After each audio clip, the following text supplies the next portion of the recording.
What if I told you that the term Third World wasn't meant to describe but to dismiss?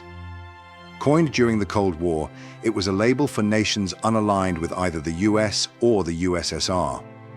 Over time, Western narratives twisted it into a synonym for poverty and underdevelopment. Yet some of the world's richest and most innovative countries still bear this outdated label. It's time to uncover the truth behind this myth. Why is Qatar, richer than many Western nations, still labeled Third World? Why do names like Nigeria evoke images of poverty, while Switzerland conjures prosperity? It's time to challenge these misconceptions. Take Aisha, a young entrepreneur from Jakarta. Her country has built green tech islands and launched satellites. Yet when she applies for a visa, she's perceived as someone escaping hardship. The Third World label isn't just inaccurate, it's a barrier. This isn't merely about terminology. It's about access, opportunity, and dismantling outdated perceptions. Let's break the algorithm and rewrite the narrative. In 1952, French demographer Alfred Sauvy coined the term tiers-monde, Third World, declaring this ignored, exploited, scorned Third World, like the Third Estate, wants also to become something. At the 1955 Bandung Conference, 29 nations, representing 1.5 billion people, 54% of humanity, asserted their neutrality. India, Indonesia, Egypt, Ghana, Ethiopia, and Burma, Myanmar led the charge. We are non-aligned. But empires strike back.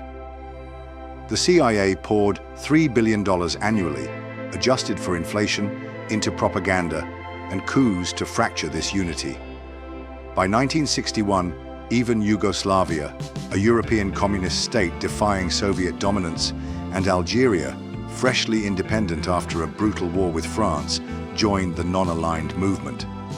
Together, they represented 75% of the UN General Assembly, wielding collective power to challenge superpower hegemony. Western media, however, recast Third World as a synonym for poverty. Yet these nations held 70% of global resources: Indonesia's oil, Congo's cobalt, India's industrial potential. The label masked their strength and justified exploiting it. By Cold War logic, Qatar is Third World, but let's bury that myth with numbers. GDP per capita, $114,210, triple the US, second highest globally. Unemployment, 0.1%, lower than Switzerland. Literacy, 99%, on par with Finland. Sovereign Wealth Fund, $475 billion, QIA, bigger than Norway's oil fund. Qatar built this in 50 years. Oil funded it, but vision sustained it. Hosting the World Cup, mediating global conflicts, and turning desert into a tech hub with $1 billion per year invested in AI. Yet the IMF still labels Qatar developing. Why?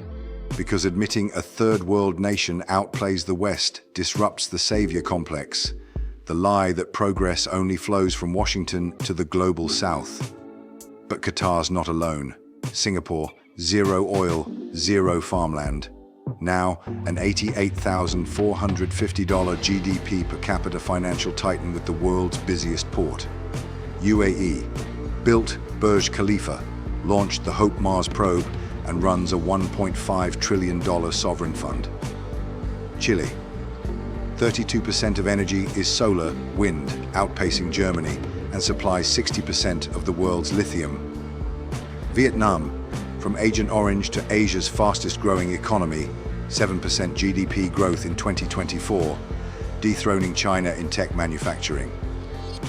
Botswana, turned diamonds into Africa's highest credit rating and 70% literacy in 1966, 97% today. The West's blind spot? These nations didn't rise, they redefined power. While IMF classifications cling to colonial logic, Qatar buys London's skyline, Singapore sets trade laws, and Chile powers the green revolution. Third world?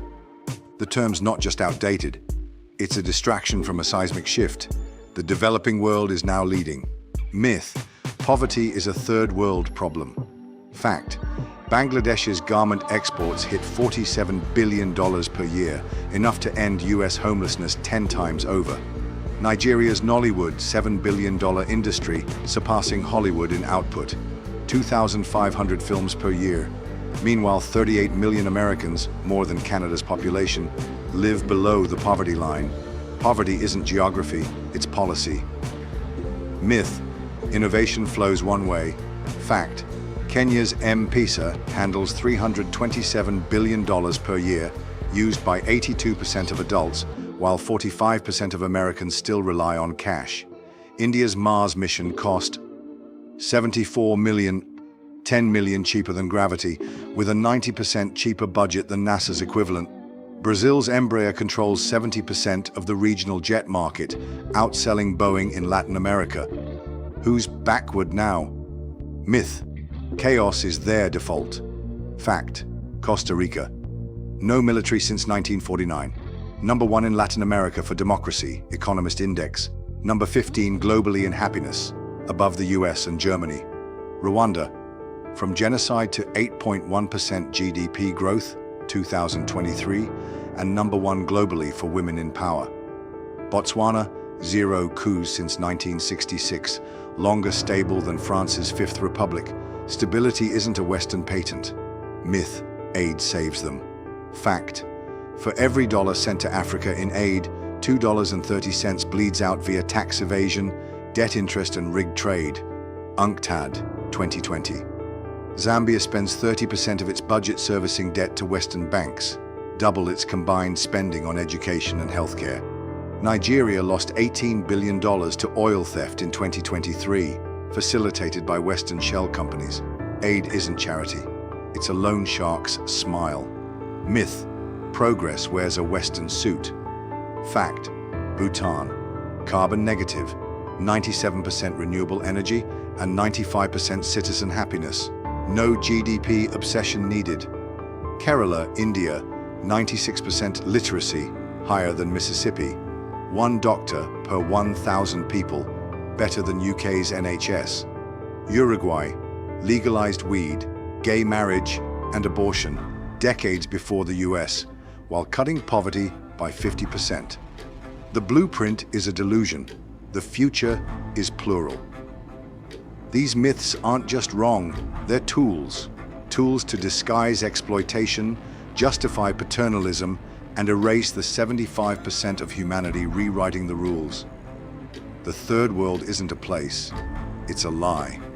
And the truth? They've outgrown it. Meet Maria, a solar engineer in Ghana. Leading a team of 20 women under 25, she's bringing electricity to 5 villages overlooked by the government. Yet she's labeled third world, as if she's a problem to fix.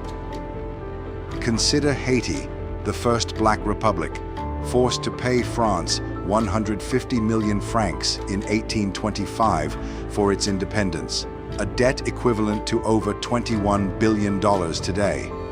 It took 122 years to repay, crippling its economy. In Dhaka, engineers are creating AI solutions for agriculture.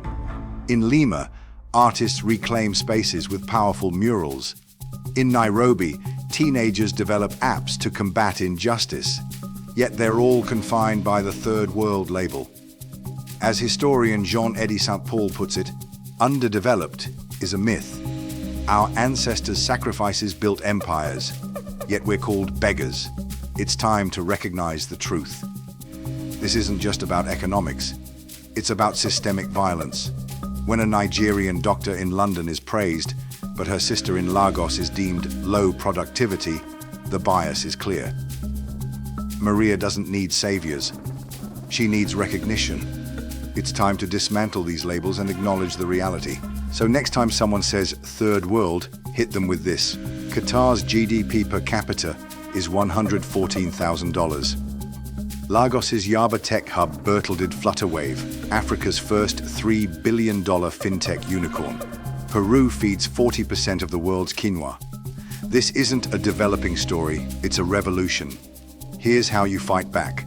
1. Like this video if you're done with lazy labels. 2. Share it to bury the third world myth in its colonial grave. 3. Subscribe for more truth bombs that dismantle stereotypes. 4. Comment. A emoji for Ghana, Indonesia, Peru, or shout out your country rewriting the rules. Language built these lies. Language can smash them. Don't say third world. Say Vietnam's 7% GDP growth. Say Rwanda's 61% women in power. Say Indonesia's $1.3 trillion economy. Countries aren't report cards, they're epics. And this one's got plot twists you don't want to miss. Stay loud, stay curious, stay subscribed.